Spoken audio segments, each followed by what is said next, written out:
Hello and welcome to today's discussion. Today's session focuses on major shifts happening across the public sector, and we're going to be bridging HR and IT through AI-driven workforce intelligence. As a public sector, organisations continue modernising operations. We're seeing an increasing pressure on both HR and IT teams to improve workforce visibility, reduce reporting complexity, modernise legacy analytics environments, improve decision-making speed, leveraging existing Microsoft investments, and creating secure, scalable self-service capabilities. So the challenge is most workforce analytics environments were built for reporting, not operational execution. So today we'll discuss how organizations are moving beyond dashboards and towards AI agent-driven self-service workforce intelligence. Joining me today is Bruce Chadburn, Growth Director at AHA. Bruce, to start us off, why are public sector organisations reassessing traditional workforce analytics models right now? Hi, Layla. Thanks very much. Nice to be with you today. Now, certainly there's a lot going on in the world with crisis happening and also locally around economic impacts as well. And now this extends through to the three layers of government that we have, from a Commonwealth to a state to a local perspective as well. So I'll try and sort of mix it up a little bit today, talking about those sorts of things. But you tapped into some really interesting things just in that introduction there, is around the change from traditional reporting through to where we are today. And you're right, the traditional HCM products, they are a transactional product. And that's what you want them to do. You want them to capture all of the transactions and information from a day-to-day basis. What we're seeing now is, with the need for more strategic and more business-aligned reporting, we've seen such a huge shift from operational reporting to that more prescriptive, strategic need. And not just with HR, but throughout the senior managers through to executives. The demand through executive requests is tenfold to what it was even just a few years ago, and before that as well. So really interesting times, and I'm happy to talk about that with you today. Thanks, Bruce. So we hear this tension between HR wanting agility and IT wanting more governance quite often in the public sector. How are organisations solving for that? Yeah, good question. And that has been a battle, I think, for HR for a couple of decades. Now, I've been in this space for over 20 years, so I've seen that battle continue. But it's changing now. You're right, HR has always been around the data, wanting to get insights into what's happening with their people. But that's been a clash with IT that wants to control the data set, the permissions, the access. And that's been really difficult for HR to do that. And more so from a technology and tools perspective. What I've seen, just even in the last few years, there's been a big shift, with AI coming on to the scene as well, where organisations are starting to get a little bit aligned in this space here. So rather than trying to butt heads with IT, HR is now working with IT on how to make this happen. And what I'm talking about there is, with the investments they have in like Microsoft, for example, you can build some amazing dashboards, but also now with AI, it's easily linked to their AI product, so that you're getting insights, you're getting action plans, you're getting a lot more information that answers the questions at the speed of thought. So rather than looking at a dashboard and trying to work out what's happening, just ask a question, and you're getting that output with all of the information that you need. So you're keeping IT happy and HR happy. So tick, tick. And when we say moving beyond dashboards, what does that actually mean operationally? Yeah, so again, traditionally, dashboards have been the extension of reports, whether they're printed reports, PDF reports. Well, let's get it into a dashboard. And again, it's just a visual perspective. Now, that will give you a view of the historical trend of a particular metric of what has happened in the past. But again, is that going to move you forward to deal with the challenges that you've got today and tomorrow? And it won't. It clearly won't.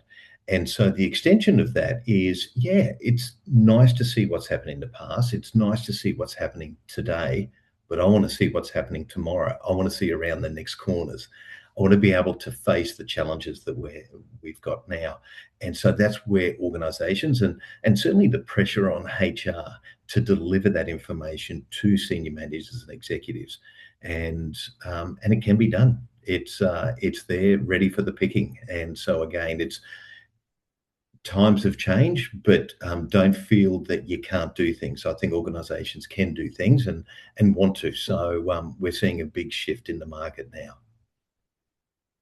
How important is self-service capabilities becoming across the public sector?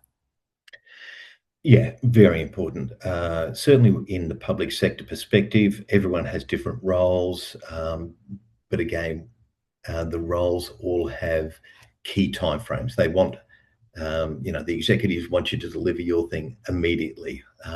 Waiting around 3 days, 4 days, 5 days to get a report to then be able to make a decision is very 10 years ago.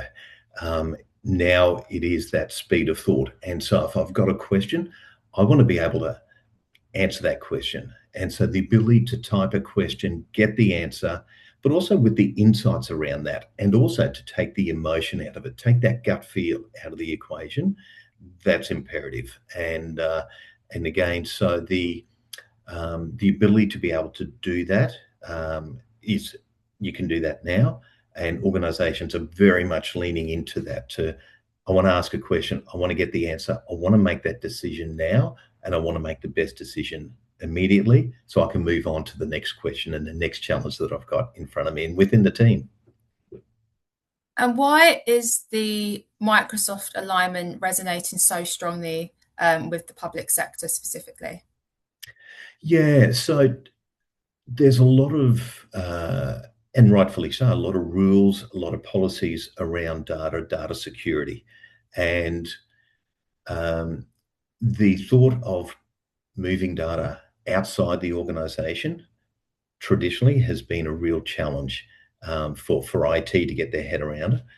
But also, that HR wants this and IT is saying no. And so the Microsoft side of things makes it easy. Organizations are already using Microsoft tools. Again, they've got the tick of approval. They've already built, in a lot of cases, a lot of information, a lot of data is in this one area. What we're seeing is then just the ability to extend that, to add on top of that.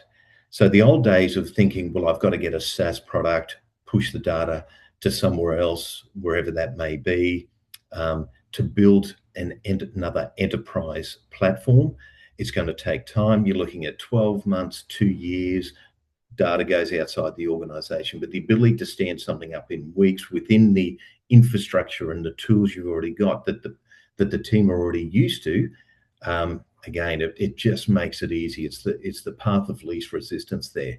And so government departments, agencies across all levels are going, okay, so I can still keep control of the data. I can still keep control of the access, the permissions within the framework and the tool set that we've already got. It's an easy, as I say, an easy path, and also time to value. You're going to be getting value out of the particular suite within weeks, as opposed to waiting that 12 months, 2 years to stand something up. And probably the extension of that later as well is the fact that, again, with the pressures on, if I just look at federal government, for example, down in Canberra, a lot of the departments down there are looking at efficiency gains. So if that's happening at the moment, the thought of actually throwing another enterprise SaaS implementation on top of that, you're going to kill the team. So again, we want to get something that's quick and easy, stands it up for them, and away they go. And where do you see this heading over the next few years? So I think it'll just be an extension of where we're tapping into at the moment. And that is the ability for all of the staff to have access to the information that they want and need to make decisions. So it's not an executive level piece. It's not just a senior managers, and it's not just HR. The ability for all employees within the organisation to be able to ask a question. It could be about their leave accrual. It could be about unscheduled absence or whatever it may be, payroll. The ability for me to ask a question and get the answers without interrupting or waiting 3 days and so on. That's where we're heading. And to be honest, we're there now, but organisations will probably need a little bit of time to get on board. But that's where I see it. We can get information about finance. The finance team can get it immediately and so on. So I think that's where we're heading, is really that information at the speed of thought, type a question and get it. So, Bruce, do you have any final thoughts? Yeah, thanks, Lada, and lovely to chat with you again today. I guess my final thoughts is around where the workforce intelligence, people analytics have come and where we're going. As I mentioned, I've been in this space for 20 years, have come through Inform, Success Factors, One Model, and now AHA. And to me, the thing that excites me the most is when I look at the current landscape of available products to organisations in our region and my friends in the people analytics space. And we've got large platforms that are SaaS based. So again, sending it offshore, which was great for data and so on. But now with AI, that has changed everything. And this is what excites me about AHA, is the fact that if I look at the data is stored somewhere else outside the organization. So then the ability to link that particular data set for insights using AI is actually really, really difficult, because you're controlling the security of the data perspective, but you want an external AI provider to try and interrogate that data and give us something valuable. Now, that's a major challenge with the large platforms, and they're struggling with that at the moment. When I look at the AHA offering within the Microsoft suite, it just makes sense.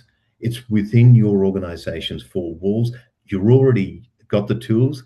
We're just going to build on that. So it's just stepping stones. We're going to take you to the next level. And your data is secure and you control the permissions and access. So again, IT is happy because it's controlled.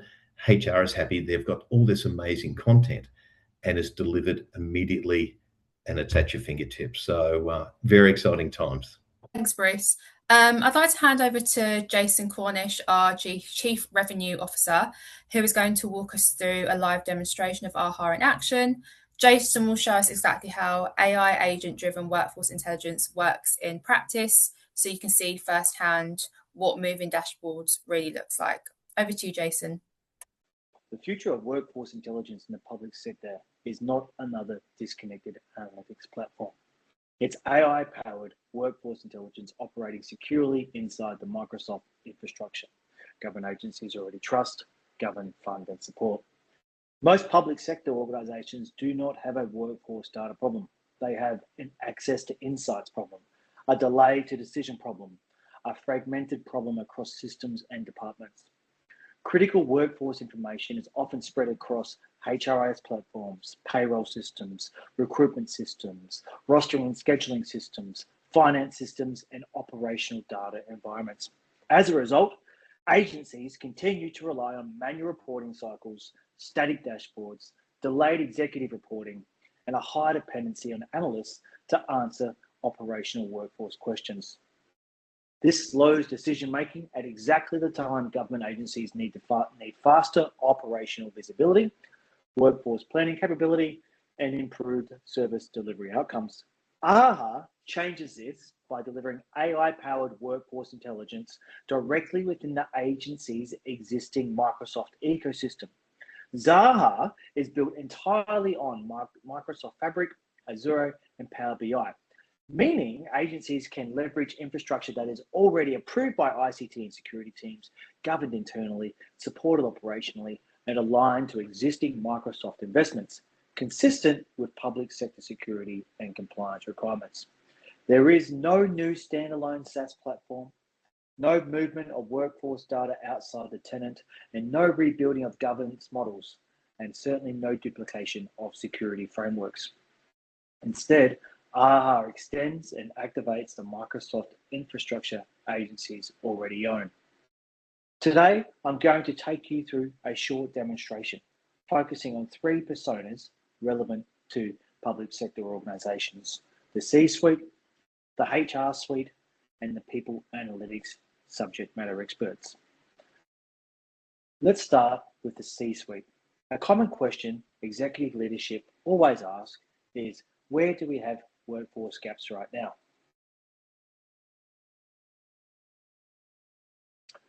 With Zaha, the agent that you see we are using here, leadership receives immediate real-time workforce visibility across the agency. The agent can instantly identify workforce shortages by department or region, attrition, concentration. With Zaha, the AI agent, leadership receives immediate real-time workforce visibility across the agency. The AI agent can identify instantly workforce shortages by department or region, attrition concentration in critical roles, recruitment lag impacting operational delivery, areas operating below workforce capacity, or emerging workforce risk trends. Instead of waiting days or weeks for analysts to consolidate reporting, leadership receives immediate operational intelligence. Now, the real power comes when leadership expands recommendations directly within Zaha, the AI agent.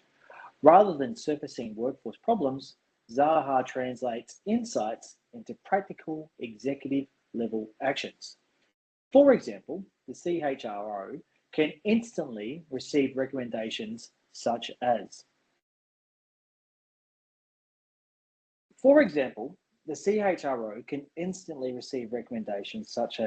workforce stability recommendations, recruitment recommendations, workforce planning recommendations, executive decision support. This shifts the CHRO from reactive reporting management to strategic workforce leadership. Zaha effectively becomes a real-time workforce decision support layer operating within the agency's Microsoft environment. This can be easily downloaded as well and shared across leadership. Now, switching gears, I'd like to focus, as I mentioned, the HR business partner role. Within the HR business partner, the question changes from visibility to operational action. A typical HR business switching persona, but let's focus on the HR business partner, from reporting to strategic intervention. For HR business partner, the question changes from visibility to operational action. One common question we get from HR business partners is, what business units require intervention first?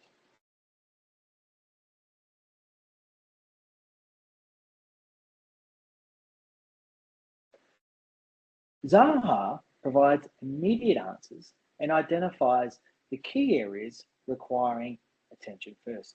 This allows the HR business partner to move faster and engage directly with business leaders proactively rather than reactively. Now, the next step is extending those insights into a structured workforce intelligence summaries that HR business partners can take directly into operational conversations. For example, Zaha can generate business unit workforce summaries, operational leadership briefings, workforce planning conversations, and because everything operates within the Microsoft ecosystem, these insights can be securely shared across HR, operations, finance, shared services, executive leadership. This fundamentally changes the HR business partner role from report coordination to strategic workforce advisory capability.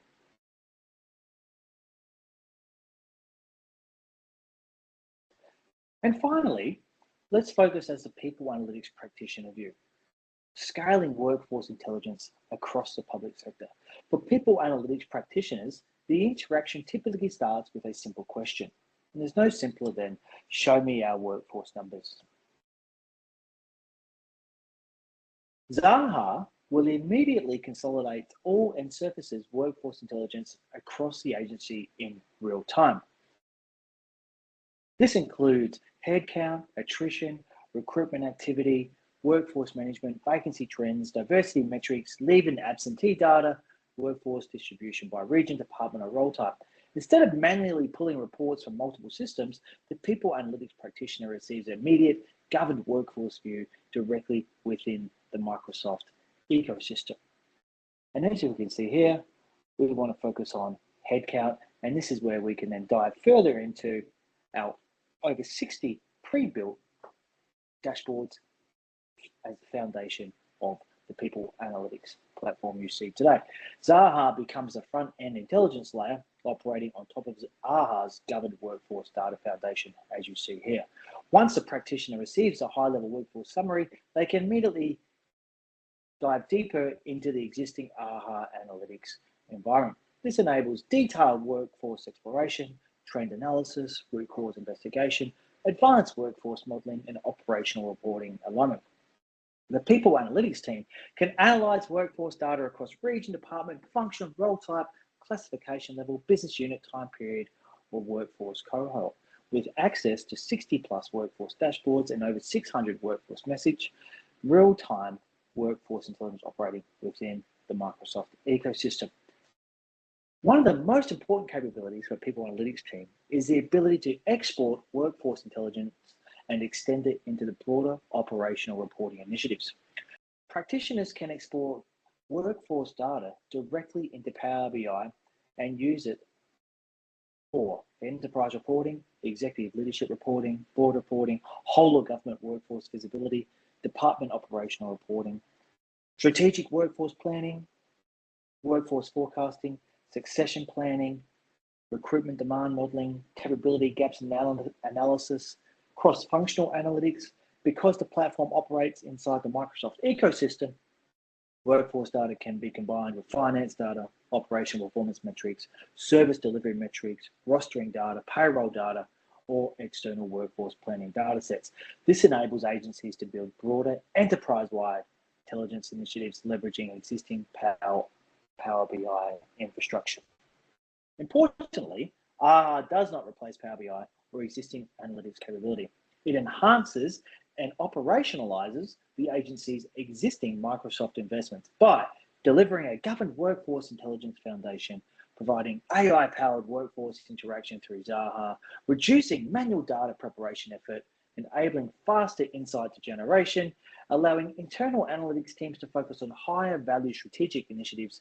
And this then shifts the people analytics team before building dashboards, managing report requests, manually consolidating workforce data, after scaling workforce intelligence across government, supporting strategic workforce planning, delivering enterprise-wide level insights, and enabling an AI-powered operational decision-making. This is how agencies move from static dashboards to real-time workforce intelligence, leveraging their existing Microsoft ecosystem. What AHA delivers to government agencies is straightforward. Immediate workforce visibility, AI-powered workforce intelligence, and faster operational decision-making, reduced manual effort, strategic workforce planning capability, and alignment to existing Microsoft investments. All secure deployment within an approved infrastructure. All while remaining aligned to existing public sector security standards, governance framework, Microsoft technology strategies, procurement preferences, and data sovereignty requirements. AHA enables government agencies to modernize their workforce intelligence without introducing another disconnected platform. Instead, agencies leverage the Microsoft infrastructure they already trust and transform it into a real-time workforce intelligence capability powered by AI.